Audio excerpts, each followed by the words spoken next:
Oh, that's terrible. I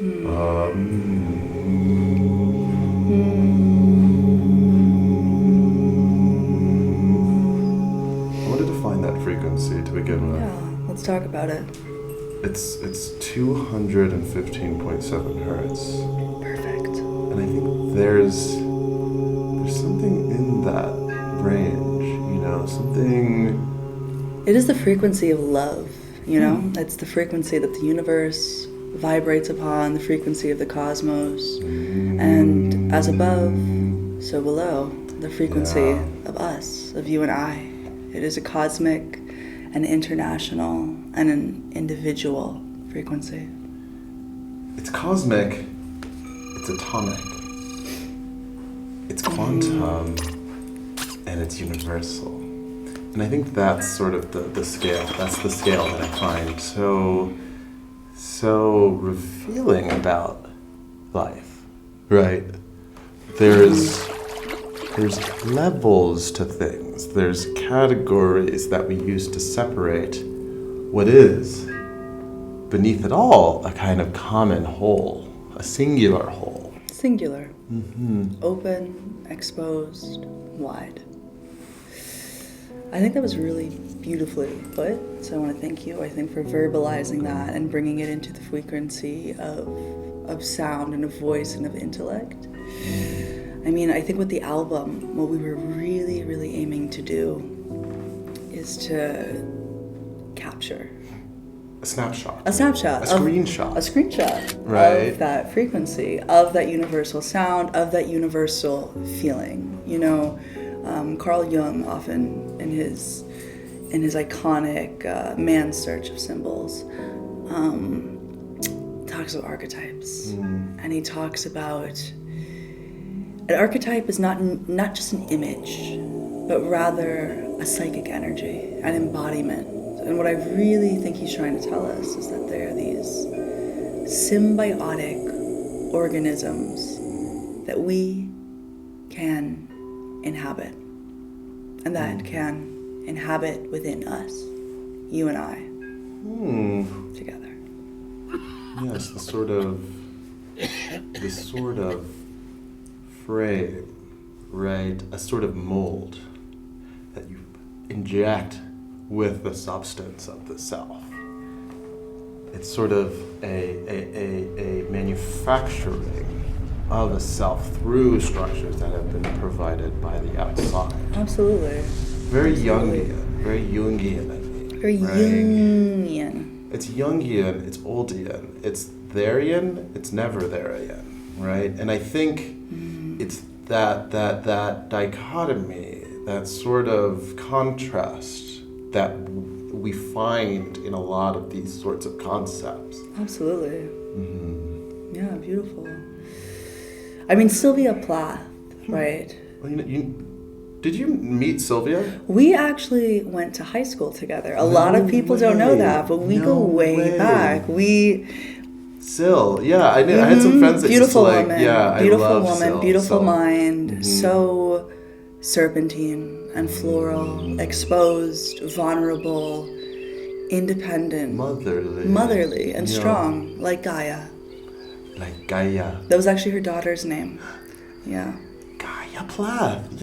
I think what we were really trying to do was to understand the taste across the diaspora, but also to remain in our own understanding and energetic field of what we were trying to convey within the album. A truth. A truth.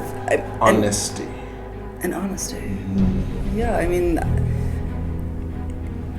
it brought forth the fundamental kind of question as an artist is like, with the album, what we were trying to understand is the album a bit, or is it an honest conveying of the truth? And I think understanding, where does the bit begin? What's the line? What is the line between bit and reality? And is the bit not a genuine reality, but yet an inverse matrix of what we would call reality. Right. So it's kind of like this metaverse in which nothing is possible, but everything is possible. It's an understanding, it's an idea, a frame of reference, perhaps. Nothing is given, Nothing is but everything given. is possible. And I think that's what's challenging, Yeah. about, especially under modernity, this idea of the bit and the performance of the Yeah. self. Like, it's often unclear when it begins, and it's hard to tell. No, for sure. What is the self? For sure. What would you be alone, without representations of the self and feelings like you should be something and not be something? I feel like that's what's really complicated about existence, being the self. No, I mean, I think it's really easy to get lost in the sauce when you're making an album. There's so many, different ideas that you have in the studio. There's so many different mindsets. It does your head in, there's so many versions of the self that you have to find to be, and But what is the self? That's the other thing. Am I me? Are you me? Are you you? Are you real? Am I real? I don't feel real sometimes. I feel exposed. I feel exposed. I feel. I think we're in the spirit of it. I think the zeitgeist at the time is this kind of incomprehensible understanding of what it means to be alive within postmodern America. It's so confusing, right? There's so many influences. There's social media, and there's people talking on the telly.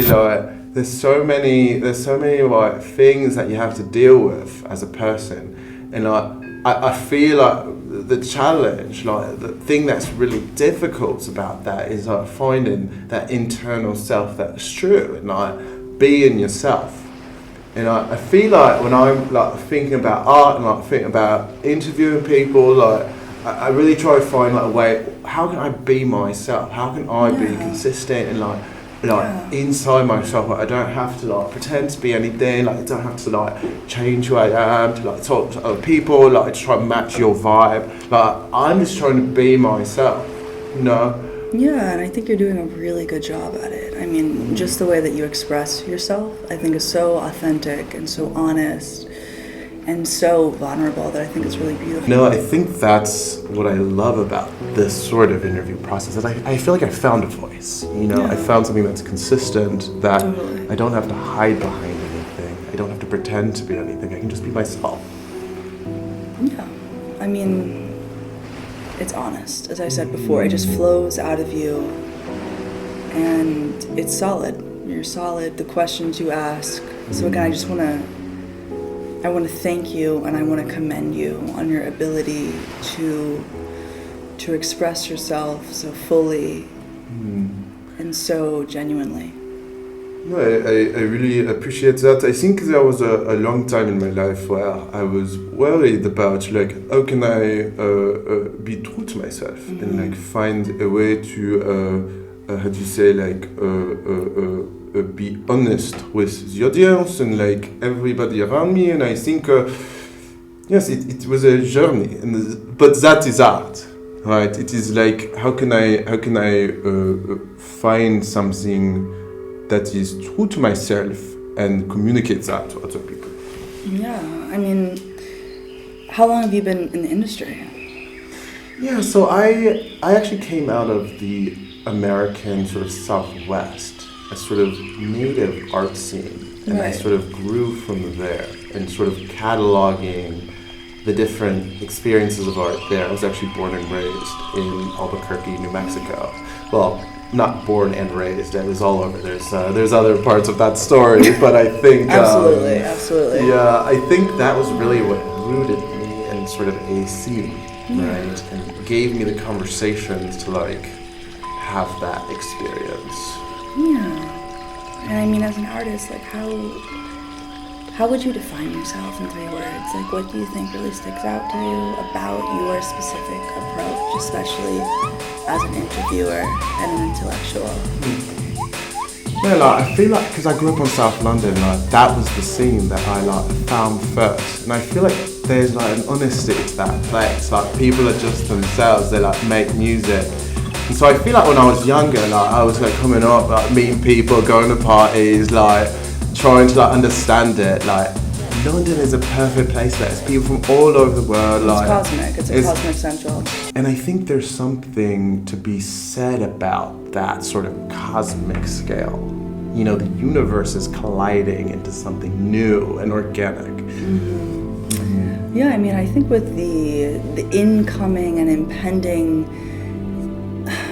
matrix of the internet, the way that it has really shaped art forms, especially music, and the way that we conceive and consume music, is just a tremendous exploration into the human psyche and the human spirit. And I think as artists, is something, especially that we were trying to do on our album, was to document the moment, to put it into sound, to embody it, to visualize it, and to give it as a gift to the general public and the fans. And I just wanted to take this moment to thank our sponsor,